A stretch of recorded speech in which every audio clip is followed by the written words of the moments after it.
Hello दोस्तों, जैसा कि आप देख पा रहे हैं हम सुबह आज घूमने निकले हैं।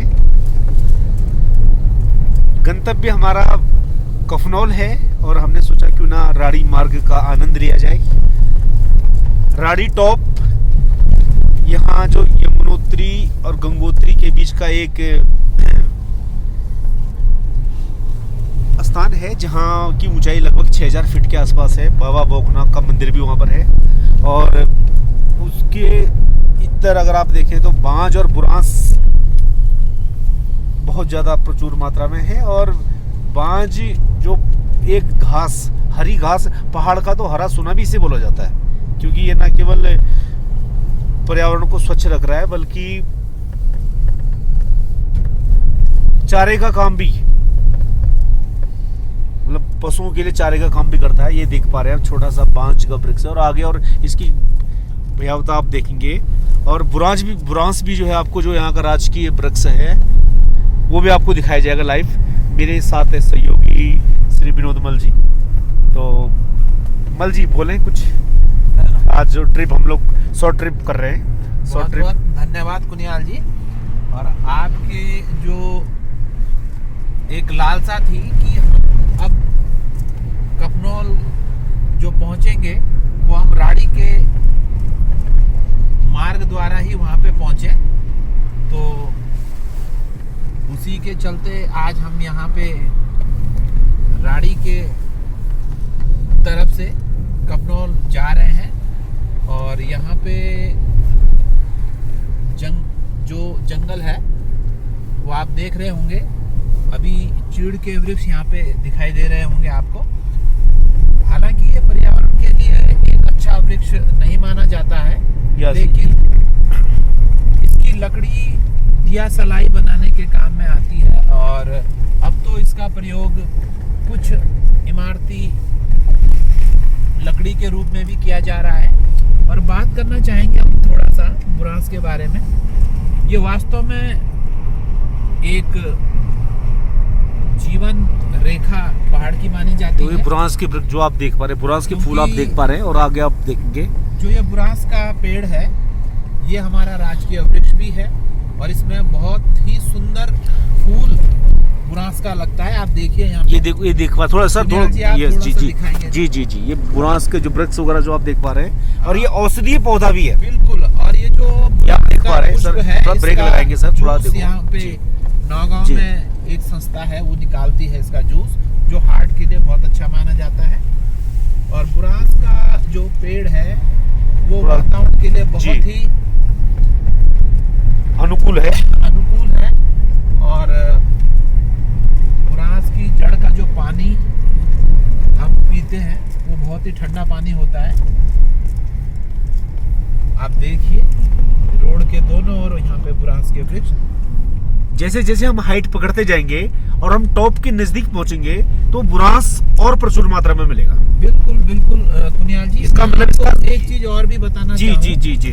अगर अक्सर मैंने ये देखा, मेरी एनसीसी भी रही है जी, तो वहाँ पे हमें सिखाया गया था कि यदि आपके पास हाइट मापने की कोई यंत्र अगर आपके पास नहीं है तो आप वहाँ की वनस्पति से भी वहाँ के हाइट का अंदाजा लगा बिल्कुल एग्जैक्टली सर। ये बुरांस है, ये 5000 फीट से शुरू हो जाता है। यदि कहीं बुरांस है तो आप ये मान के चलिए कि वहाँ की जो हाइट है वो 5000 के अराउंड है 5000 प्लस है। बिल्कुल। तो काफी इन चीजों से भी हम ये ज्ञान कर सकते हैं, वहाँ की वनस्पति से हम ज्ञान कर सकते हैं कि वहाँ की हाइट लगभग क्या होगी। बहुत सी ऐसी वनस्पतियां हैं जो एक निश्चित हाइट के बाद ही उगती है, तो उससे भी हम पता लगा सकते हैं कि वहाँ की हाइट कितनी है। क्यों कुनियाल जी, आपका क्या कहना है? मैं पूरी तरह से आपसे सहमत हूँ सर। कभी जब अभी चलते हुए अगर कोई बुरांस का पेड़ आता है तो उसके आसपास थोड़ा ब्रेक लगाइएगा, ताकि और नजदीकी से जो है बुरांस को अपने जो साथी लोग हैं उनको भी दिखा सकें। क्योंकि बुरांस का जो आपने औषधीय महत्व बताया और साथ में इसके पाए जाने का स्थान देखो, आप देख पा रहे हैं, इसका मतलब हम लोग हाइट पा रहे हैं और ये लगभग मसूरी के बराबर हाइट हम लोग आने वाले हैं। साइन बोर्ड पे आप देख पा रहे हैं ये यमुनोत्री और गंगोत्री के लिए जो है, जो एक कॉमन दिख रहा है, तो कि औषधि वृक्ष है और हाइट के अकॉर्डिंग अगर आपने 5000 प्लस क्रॉस किया है तो आपको ये इस तरह के वृक्ष जरूर दिखाई देंगे, 5000 फीट की ऊंचाई, तो ये आप देख पा रहे हैं। और मैं मल जी की बात में एक और बात ऐड करना चाहूँगा कि इसका जूस केवल हार्ट के लिए ही अच्छा नहीं होता, बल्कि अगर आप इसका पानी पिएंगे, इसकी जड़ों के से जो नीचे जो पानी है, तो वो भी आपके कई तरह के जो बीमारियां हैं, जो हार्ट डिजीज हैं, इसमें भी बहुत लाभदायक है। और आप देख पा रहे हैं विजिबिलिटी बहुत कम हो चुकी है, लग रहा है आज वेदर वगैरह का फोरकास्टिंग थी आज बहुत है। जी मैं आपको एक चीज और बताना चाहूँगा जी। कि हमें यातायात के नियमों का भी पालन करना चाहिए। जी सर जी। जैसे मैंने देखा कि यहाँ पे फॉग शुरू हो गया जी है, जी जी तो जी। मैंने फॉग लाइट ऑन कर ली है। वेरी नाइस, बहुत अच्छा। तो जी जी ताकि जो आगे से आने वाले वाहन है जी। उन्हें हम दूर से ही दिखाई दें जी कि आगे से भी कोई एक दूसरा वाहन आ रहा है। जी, तो ये भी आपने बहुत गाड़ी अच्छी। चलाते समय जी। इस बात का जरूर ध्यान रखें। जी। पहाड़ी क्षेत्र में जब आप कभी भी ड्राइव कर रहे जी। हो और फॉग अगर लग चुका है हाँ। तो आप फॉग लाइट अवश्य अपनी ऑन करें, क्योंकि अक्सर आपने देखा होगा पहाड़ी क्षेत्र में घुमावदार जो सड़क होती है जी उसमें ड्राइव करने में बड़ी दिक्कत होती है। अगर आप फॉग लाइट ऑन करके चलेंगे जी। तो निश्चित रूप से आपको उसका लाभ मिलेगा और कुछ अप्रत्याशित जो दुर्घटनाएं होती है जी, उनसे मतलब आप बचा जा खुद सकता है। खुद तो सेफ रहेंगे, दूसरों को भी सेफ रखेंगे। जी, बिल्कुल। बहुत अच्छा है, ये बड़ा यातायात के नियमों का जो पालन हम करते हैं उसका मोटिव यही है कि स्वयं तो सुरक्षित रहे ही, जी जी जी लेकिन आप दूसरे को भी सुरक्षित रखें। जी जी जी। और हमारे साथ मैडम भी हैं, मैं मैडम का परिचय आपसे कराना चाहूंगा। मैम भी हम लोगों को ज्वाइन करे हुए। देखो राडी टॉप पे हम लोग पहुंच चुके हैं। पहले हम जय बाबा वोकनाथ की जय हो, बाबा वोकनाथ का मंदिर आ चुका है। तो यहाँ पे सर्दियों के टाइम पे दिसंबर के महीने में यहाँ बर्फ रहती है, जय हो बाबा वोकनाथ की। तो यहाँ पे सर्दियों के टाइम पे आप देखो कितनी बर्फीली हवाएं, इस टाइम आप की गर्मियाँ जो है, बुरांस निकाल रखा है, बुरांस का जूस यहाँ निकाल के रखा हुआ आप देखिए, और इसका जूस अभी बनेगा। तो ये जूस वगैरह आप देख पा रहे हैं। भाई साहब थोड़ा 2-4 पत्तियां दे देंगे क्या? बुरांस की 2-4 पत्तियां दे दूध देंगे। भी है आपके पास? दूध है? ये बुरांस की पत्तियां क्या तोल के देते हैं आप? ये देखो ना, हाँ। ये आप देख पा रहे हैं बुरांस है, ये हमारा दूध है आपके पास? राजकीय वृक्ष है, उसकी आधा पत्तियां लीटर हैं। दे दो दूध। अच्छा उतना नहीं है, चलो कोई नहीं। आज ब्लैक टी पिएंगे। ये है। तो ये है, तो मैं मैम का परिचय करा रहा था। बाबा वोकनाथ जी के दर्शन के बाद आप देख पा रहे हैं यहाँ से हम गंगोत्री के लिए रास्ता जाता है, और हम लोग यहाँ से मुड़ चुके हैं अपने गंतव्य के लिए। और धारी मार्ग पे जो है एक स्कूल पड़ेगा कफनौल, वहाँ पे हमें जाना है, तो वहाँ हम जाने की तैयारी है। मैं मैम का परिचय करा रहा था, तो मैम बताइए, मैम आपका शुभ नाम? मेरा नाम सरिता रावत है। हाँ और मैं कपनौल में ही पहुंच रहा हूँ। हाँ मैम, और देखो मैम कितनी विषम परिस्थितियों में यहाँ नौकरी करती हैं, और हम लोग को तो कभी घूमने का, हम तो we are taking it as a adventure, but ma'am यहाँ रेगुलर जॉब करती हैं। तो कितना आप सौभाग्यशाली हैं कि प्रकृति की गोद में जो आप नौकरी करते हैं। मैम 2 शब्द बोलिए कफनौल के बारे में। कपनौल में सर पोस्टेड तो है, ये तो काफ़ी अच्छा है, दुर्गम में है जी लेकिन हमें यहाँ पे आने जाने में काफ़ी असुविधाएं होती है जी, क्योंकि क्योंकि हमारे पास जी। कोई वाहन भी उपलब्ध नहीं है। जी जी मैम, जी जी। और सर्दियों में तो यहाँ पर इतनी दिक्कत होती है कि बर्फ वगैरह का, बिल्कुल बिल्कुल। Thank you ma'am, thank you. तो आप इस बात का अनुमान लगा सकते हैं कि जो मैम द्वारा बताया जा रहा है कि सर्दियों के समय यहाँ, जो मलजे भी कह भी रहे थे कि ये घुमावदार रास्ते हैं, तो ये और चैलेंजिंग बन जाती है यहाँ जो सफर सर्दियों में इधर से आना जाना काफ़ी कठिनाइयों का सामना करना काफी वो कहते हैं। और हम लोग इलेक्शन ड्यूटी जब करते हैं, इधर आते जाते हैं, तो हम लोगों के लिए एक तरह से चैलेंज बन जाता है, लेकिन एक एडवेंचर भी होता है कि कभी कभार।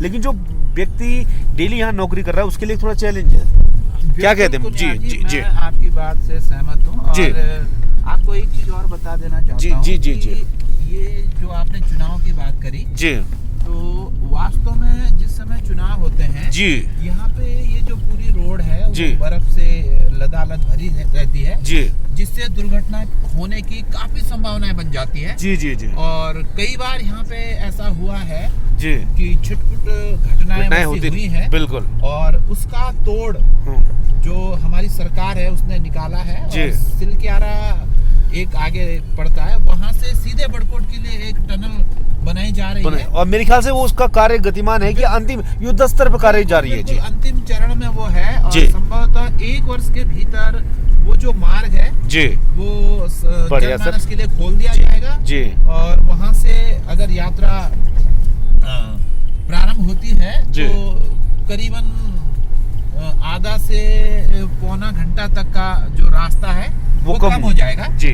और और गंगोत्री और यमुनोत्री के लिए जो बीच की दूरी है जी वो एकदम से घट जाएगी। जी जी जी। और वो असुविधा है वो जो असुविधा है मार्ग में हम लोगों को होती है वो असुविधा भी नहीं होगी। बिल्कुल बिल्कुल। और कुनियाल जी मैं एक बात और आपको बताना चाहता हूँ जी। कि हमारे साथ सरिता मैडम जो हैं जी हम क्लासमेट रह चुके हैं और तो हमने कक्षा 12 तक की शिक्षा एक साथ ली है। बहुत बड़ी बात और है मैडम अपने कक्षा में काफी अच्छी छात्रा रही है जी। और अभी हम परसेंटेज की बात कर रहे थे जी तो उस समय वास्तव में परसेंटेज लाना अपने आप में एक बहुत बड़ा चैलेंजिंग था। जी जहां आज बच्चों के सामान्य रूप से ही 70% आ जाते हैं। 70% तो एक सामान्य बात सामान्य होगी। सी बात है। उस जी। समय 60% लाना अपने आप में एक चैलेंजिंग होता था हाँ और मैडम ने उतने परसेंट लाए हैं उस समय जी। और उस समय जो है मैडम बहुत अच्छी छात्रा रही हैं और हमें खुशी होती है कि जो हमारे साथ के हैं वो आज समाज में शिक्षा देने का काम कर रहे जी। हैं और हम भी शिक्षा देने का काम कर रहे हैं। तो इस प्रकार से जब हम देखते हैं अपने साथ वालों को कि वो बहुत अच्छा कर रहे जी। हैं तो बड़ी खुशी होती है। जी सर जी। एक आगे से वाहन जा रहा है तो ये बहुत मैं सहमत हूँ आपसे। तो आप ले लेंगे और तो देखा आपने वीडियो के माध्यम से हम लोगों का आपसे संवाद भी हुआ है और हम लोगों ने काफ़ी उसको एज ए एंटरटेनमेंट भी लिया है। ट्रिप है, ड्यूटी की ड्यूटी है और अब हम डाउन के लिए क्योंकि टॉप से डाउन के लिए जा रहे हैं तो आप देख पा रहे हैं सामने मौसम खुल रहा है। तो थैंक यू विनोद मल जी, सरिता मैम, आप लोगों का आभार कि आप लोगों ने हमको वीडियो में ज्वाइन करा। तो हम अपने जो साथियों को आगे भी बुरांस के बारे में बताते रहेंगे और इस कफनौल घाटी के बारे में बताते रहेंगे जिसका लुत्फ हम लोग ले रहे हैं और आप लोग भी इसका लुत्फ लीजिए और आप लोग भी आइए यहाँ घूमिए। Thank you.